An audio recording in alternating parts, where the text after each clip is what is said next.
Damos gracias al Señor, amén. Damos gracias al Señor.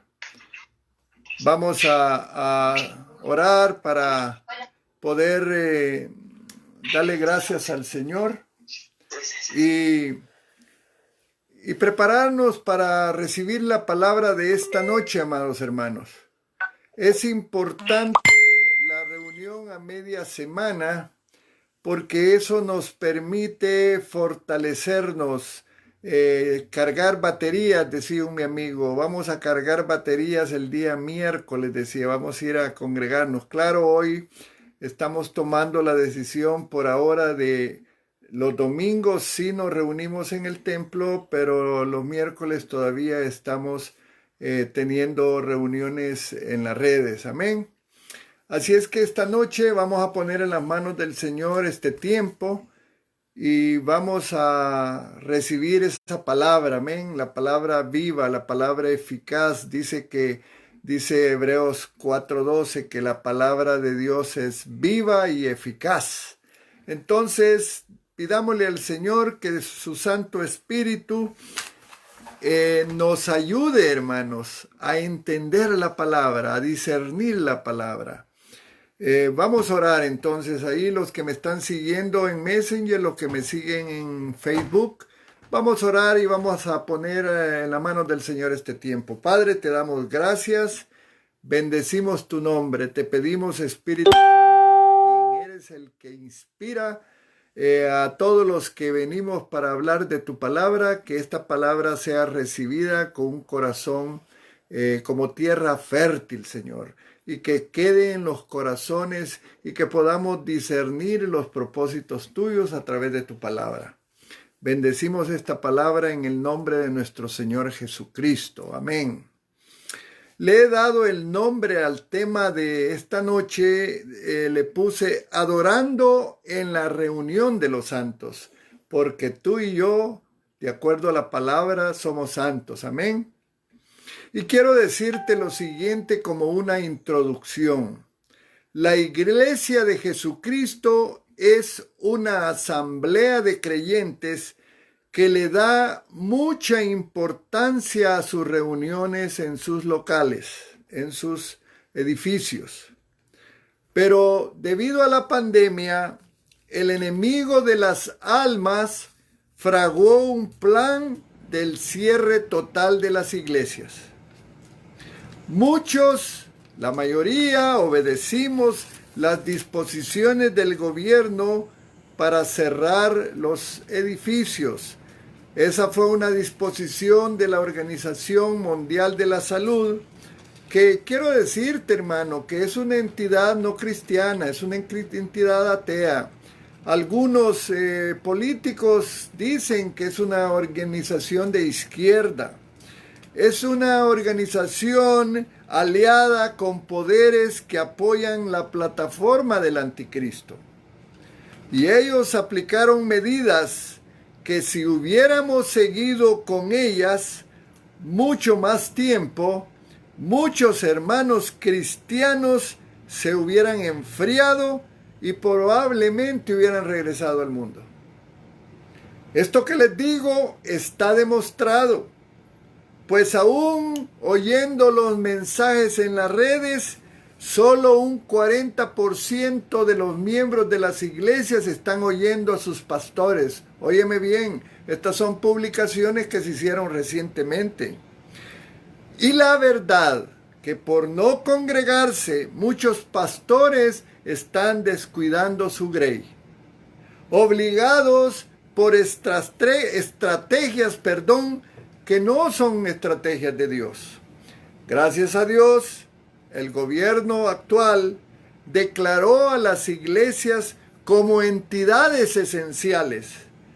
Pero quiero decirte que aún así se está pagando un precio porque un espíritu de temor invadió las congregaciones y muchas personas todavía tienen miedo de regresar a las iglesias. Pero si van a las tiendas donde hay un montón de gente reunida que no tiene ni tapabocas ni anda tomando medidas de cuidado.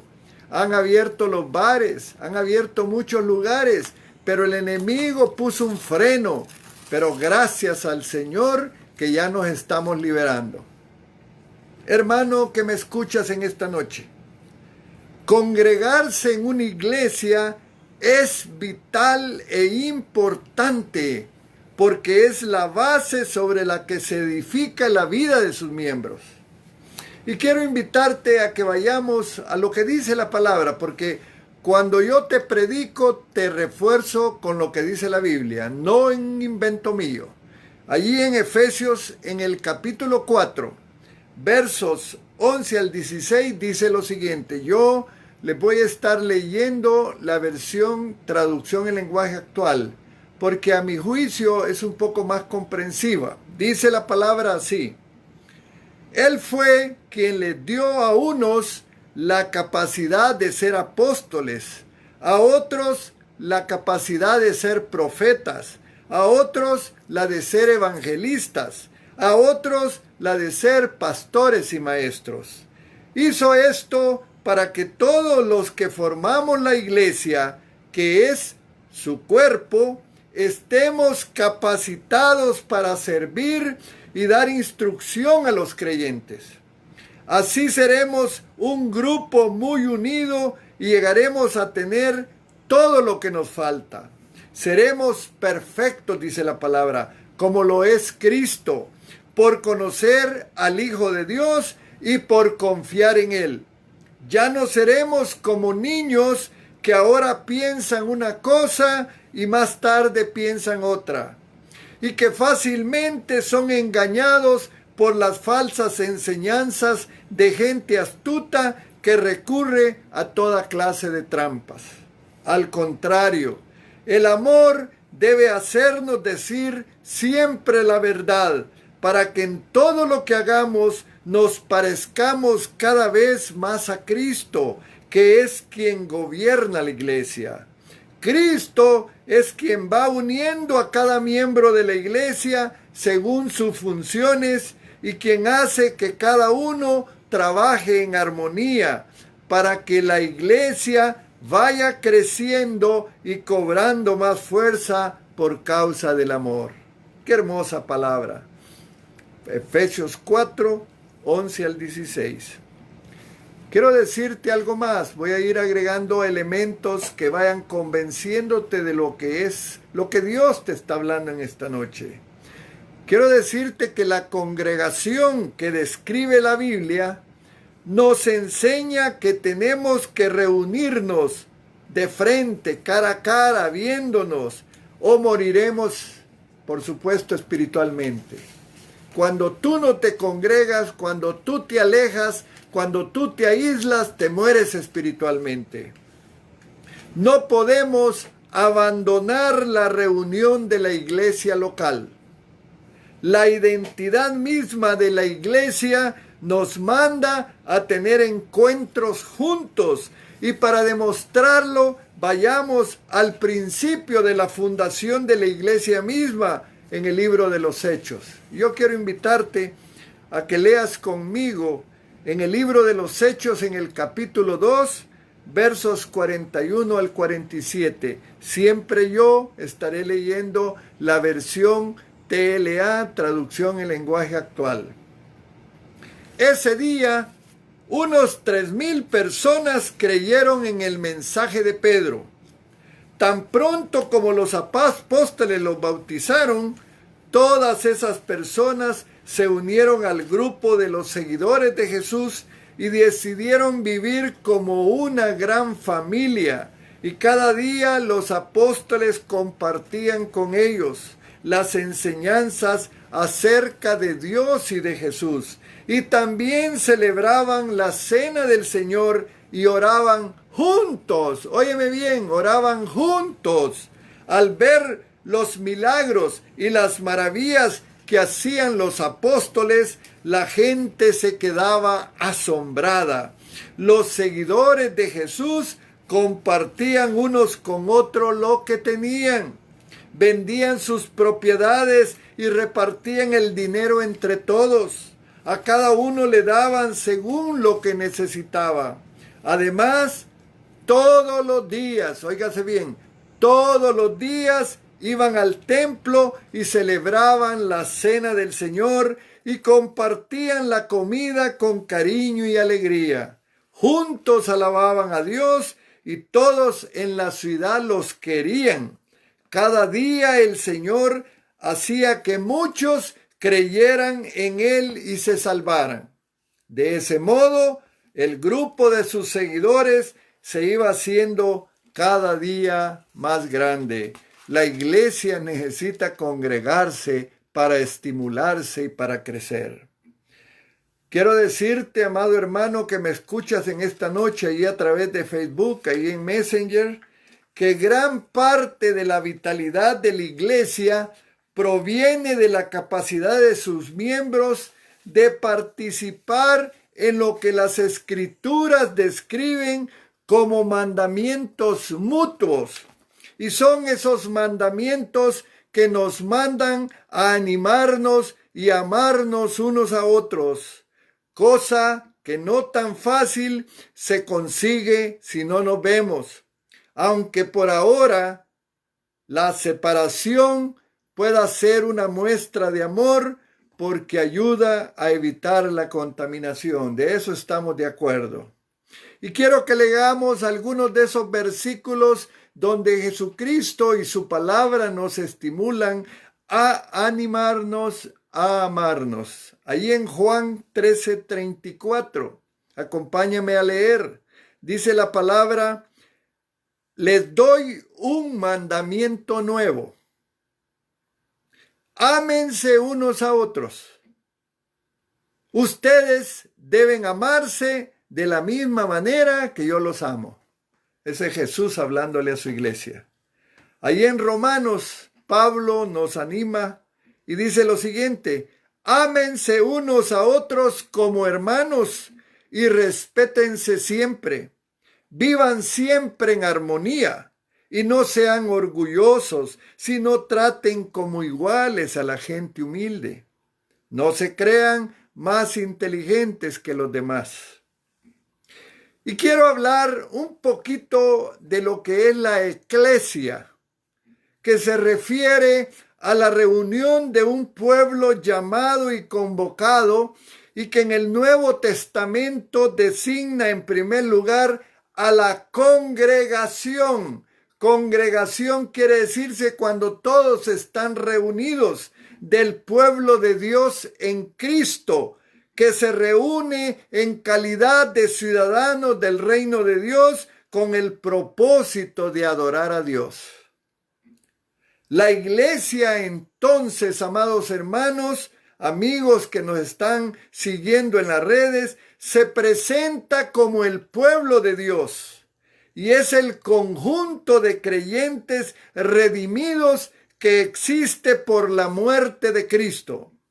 Es un pueblo peregrino que ya no pertenece a esta tierra, cuya primera función es perseverar como comunidad en relación viva y personal con Dios. Una comunidad es un grupo de personas que se juntan, que se miran, que se ayudan. Dice la palabra en Primera de Pedro, te invito a que me acompañes a la Biblia, Primera de Pedro 1, 18 al 19. Porque Dios los libró de ese modo de vida, que es poco provechoso, está hablando de cuando éramos pecadores en el mundo, y que ustedes aprendieron de sus antepasados. Y bien saben ustedes que para liberarlos, Dios no pagó con oro y plata, que son cosas que no duran. Al contrario, pagó con la sangre preciosa de Cristo. Cuando Cristo murió en la cruz, fue ofrecido como sacrificio, como cordero sin ningún defecto.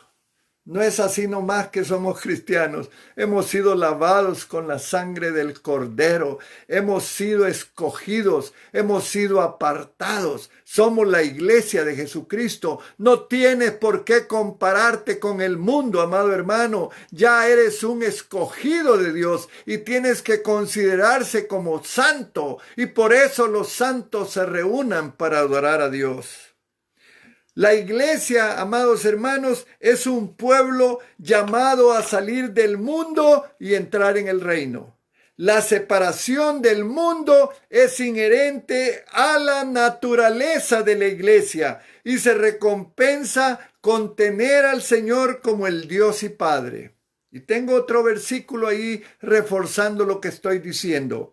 Allí en 2 de Corintios, en el capítulo 6, versos 16 y 18, Pablo, hablándole precisamente a la iglesia de los Corintios, dice así: nosotros somos el templo del Dios vivo. ¿Te das cuenta? Nosotros somos el templo del Dios vivo. Si Dios está con nosotros, no tenemos nada que ver con los ídolos. Dios mismo dijo: viviré con este pueblo y caminaré con ellos. Yo seré su Dios y ellos serán mi pueblo. Somos el pueblo de Dios, hermano.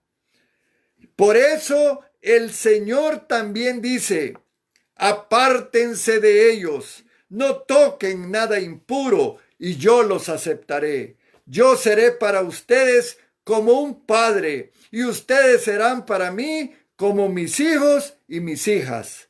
Esto lo afirmo yo, dice el Dios Todopoderoso. La iglesia, amado hermano, es el templo de Dios y del Espíritu Santo, y esta verdad exige que nos separemos de la injusticia y de la inmoralidad mundana.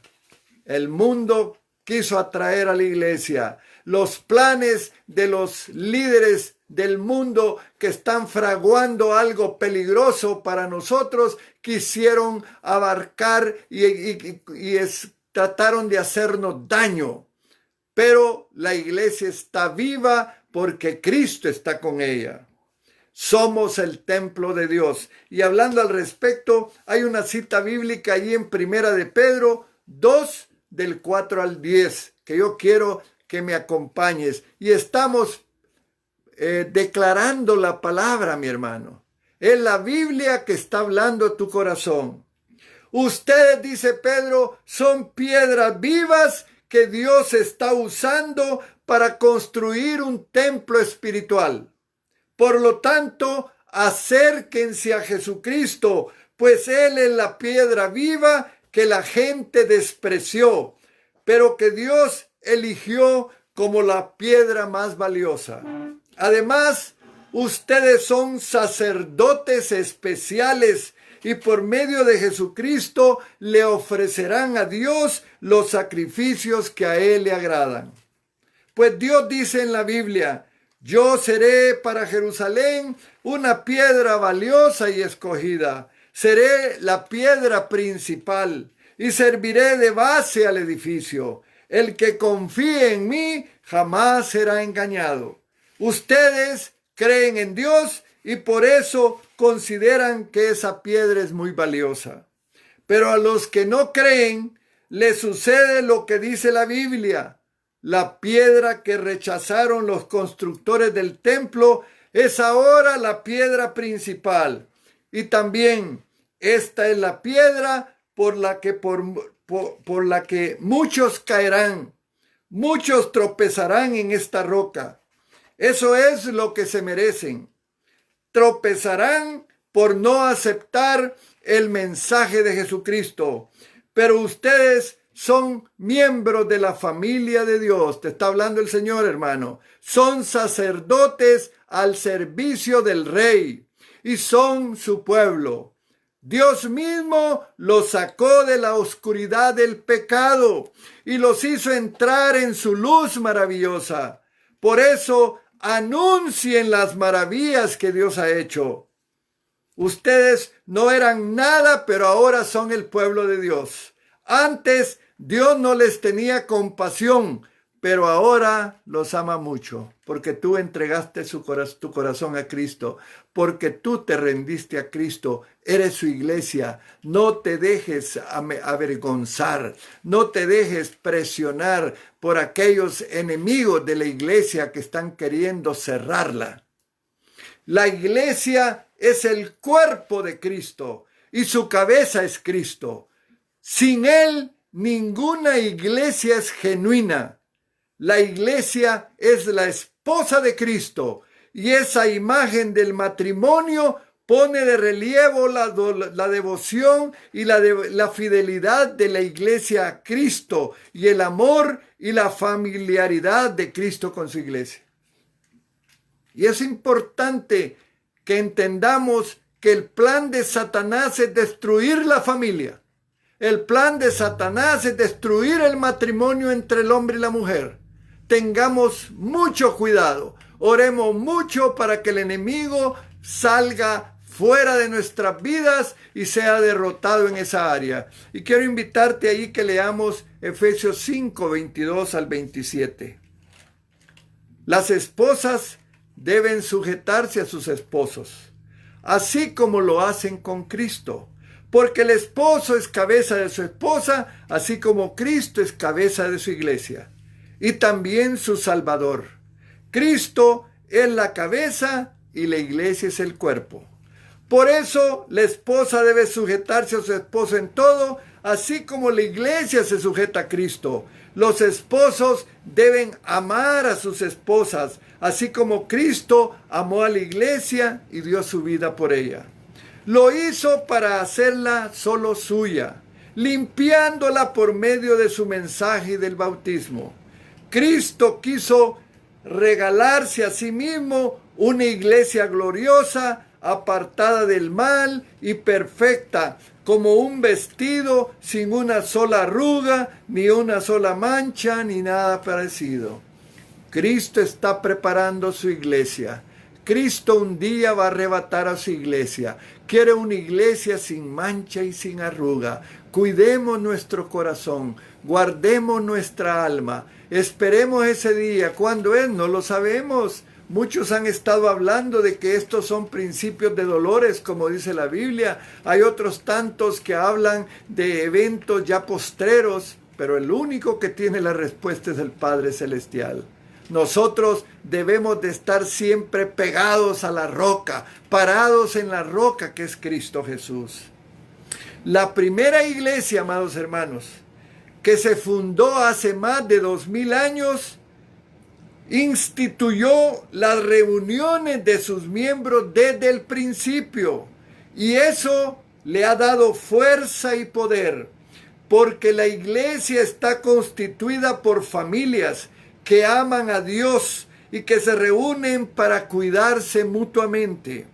Y Satanás, que odia el matrimonio según el diseño de Dios, o sea, un hombre o una mujer y los hijos, busca por todos los medios de separarlos.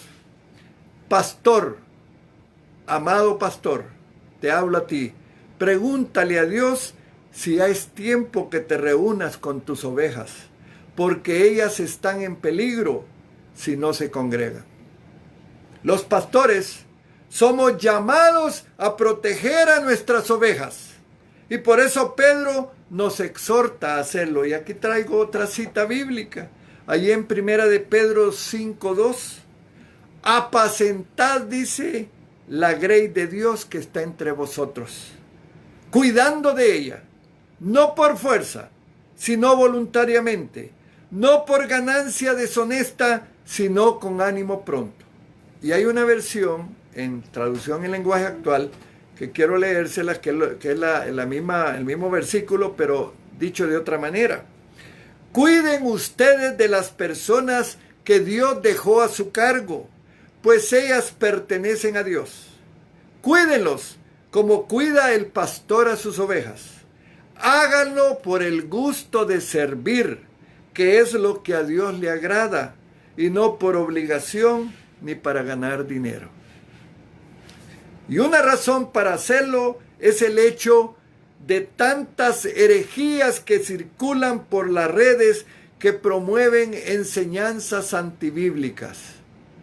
Es bueno lo que estamos haciendo en las redes, pero hay muchas ovejas que se distraen viendo o queriendo comer pasto en otros terrenos y van y miran programas que no son los que Dios quiere que vean. Son enseñanzas herejes. Hay herejías en muchas enseñanzas y debemos de tener mucho cuidado. La responsabilidad pastoral, hermano, no solo es enseñar doctrinas apostólicas y de Jesús, sino que cuidar de las ovejas significa también cuidar su corazón, cuidar su mente, cuidar su alma. En tiempos como los que vivimos, llenos de incertidumbre, cuidar de las ovejas significa llevarlos a confiar en la seguridad que solo se encuentra en el Evangelio. Significa guiar a nuestras congregaciones a la confianza en un Dios soberano, en un Dios todopoderoso que tiene el mundo entero en sus manos, y recordarles la promesa que su iglesia estará con Él por la eternidad. Él dice, nos asevera, nos alienta, dándonos palabras como esta: no te dejaré, no te desampararé, aunque pases por el agua no te hundirás, aunque pases por el fuego no te quemarás. En ocasiones extraordinarias como las que ahora presenciamos, la protección de las ovejas se extiende al bienestar físico real.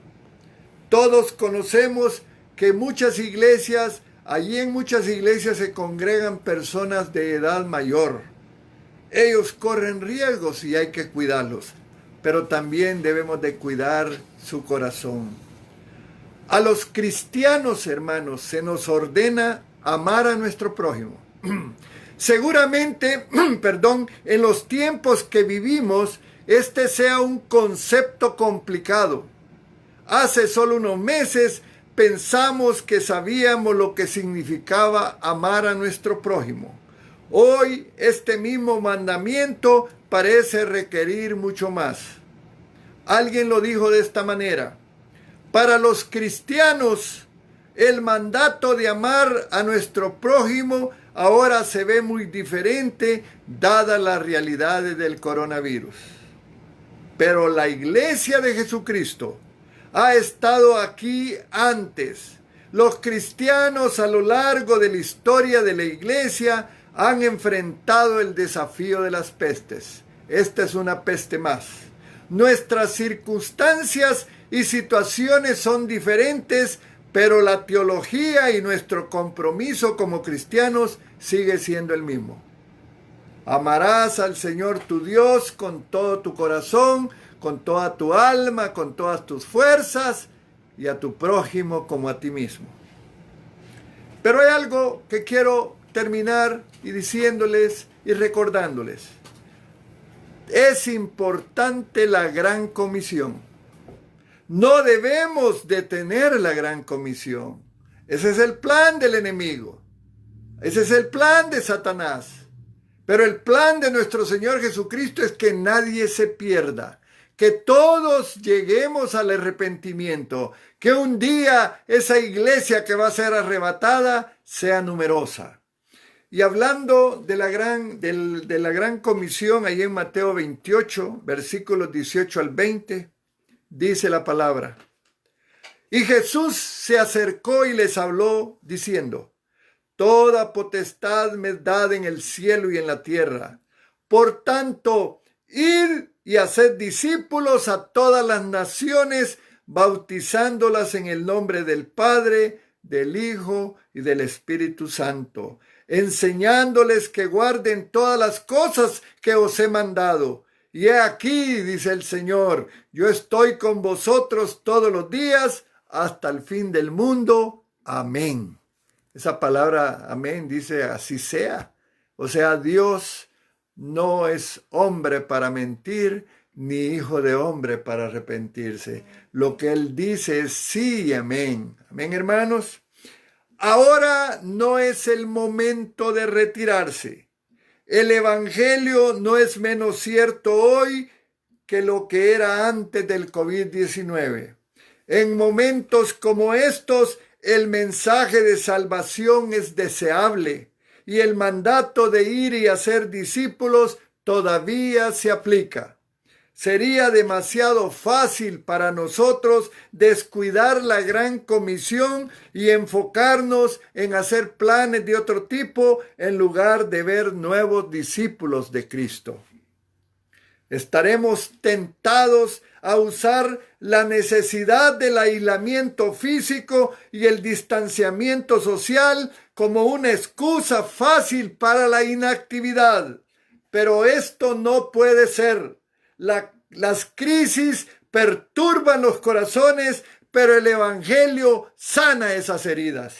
No podemos perder la potencial sensibilidad y apertura al espíritu que seguramente ocurrirá con las personas a nuestro alrededor. Allí a tu lado, en donde vives, hay gente necesitando de Dios. Allí al lado, en tu trabajo, hay gente que está ansiosa, desesperada, deprimida y te necesitan a ti.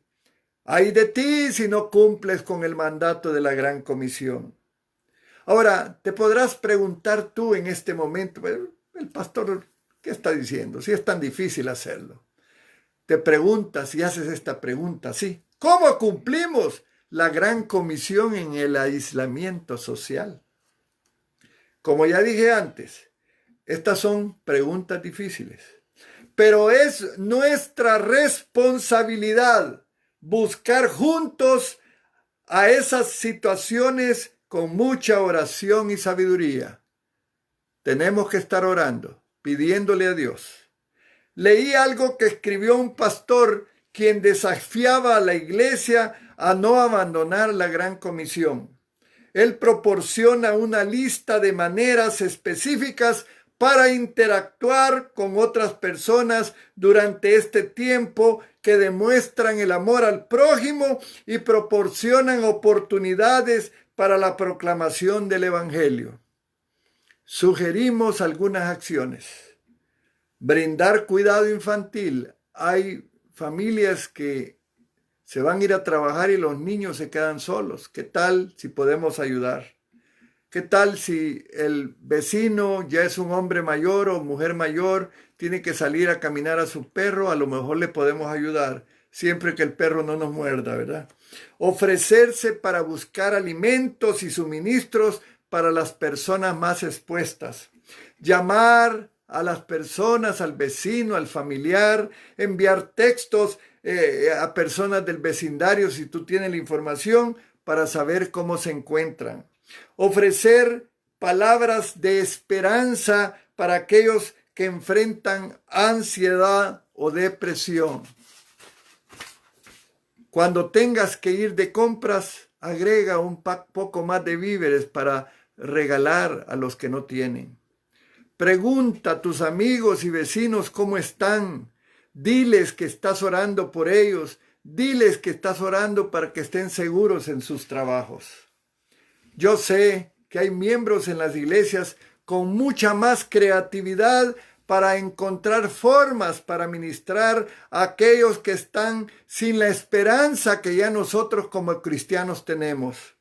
Por supuesto, no solo debemos estar dispuestos para servir, también debemos estar dispuestos a compartir las buenas nuevas del Evangelio. Seamos decididos para satisfacer las necesidades físicas y espirituales en este momento que vivimos, pero también seamos valientes para presentar la esperanza que hay en nosotros.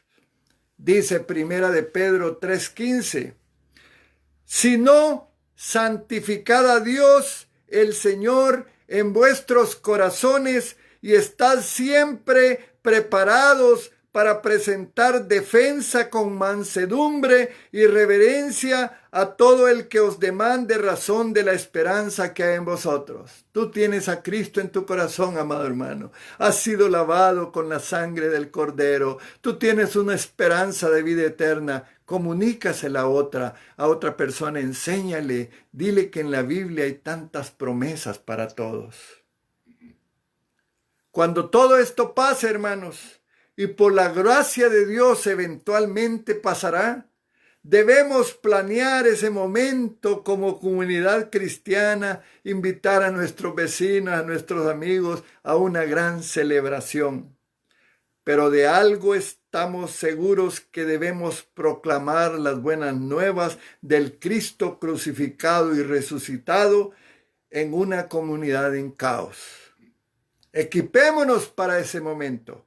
porque es el camino que debemos de caminar en estos tiempos de crisis. Yo quiero finalizar orando por todos aquellos que tienen temor, por todos aquellos que tienen miedo, por aquellos que todavía no conocen a Cristo como su Señor y Salvador. Yo quiero invitarte, amigo que me miras, que todavía no has tomado la decisión de recibir a Cristo en tu corazón. El paso más importante es querer hacerlo. Ese es arrepentirse de nuestra vida pasada. A lo mejor fue una vida difícil, de mucho pecado, pero hoy el Señor te toca la puerta. Dice Apocalipsis 3:10, he aquí estoy a la puerta y llamo. Si alguno oye mi voz y abre la puerta, yo entraré y cenaré con él y él conmigo. Es tiempo de decisión. Son tiempos difíciles. Recibe a Cristo en tu corazón. Yo quiero orar por ti. Padre, perdóname mis pecados. Yo me arrepiento de toda mi vida pasada. Yo reconozco que Jesucristo es el Señor y Salvador, que Él murió en la cruz, que Él resucitó, que está sentado a la diestra del Padre. Y yo lo quiero esta noche reconocer como mi Señor y Salvador. Yo te limpia mi corazón. Ven, Espíritu Santo, a mi vida. Pon mi nombre en el libro de la vida. Yo quiero ser salvo en esta noche, en el nombre poderoso de Jesús. Si tú hiciste esta oración conmigo, ten la seguridad que Jesucristo lo ha tomado en cuenta. Tú esta noche has sido salvo. Quiero orar también por aquellas personas que tienen temor, que tienen miedo, que aislamiento y este encierro los tiene desesperados, ansiosos, deprimidos. Padre, ten misericordia de las familias que están sufriendo, Señor. Haz la obra en cada familia. Sana esos corazones afligidos. Quita todo espíritu de aflicción, todo espíritu de temor, todo espíritu dañino que está dañando esas familias, Señor. Yo oro por paz en las familias. Yo oro por aquellos hermanos que todavía no están convencidos de que tienen que congregarse. Ayúdales, Señor. En el nombre poderoso de Jesucristo te lo pedimos. Ese es el mensaje que traía para este pueblo de Dios. Yo me voy a desconectar de Facebook, pero voy a seguir conectado en Messenger. Allí hay hermanos de Semilla de Vida que están pendientes de este mensaje. Pase buenas noches, que Dios me los bendiga. Gloria al Señor. Hermanos amados,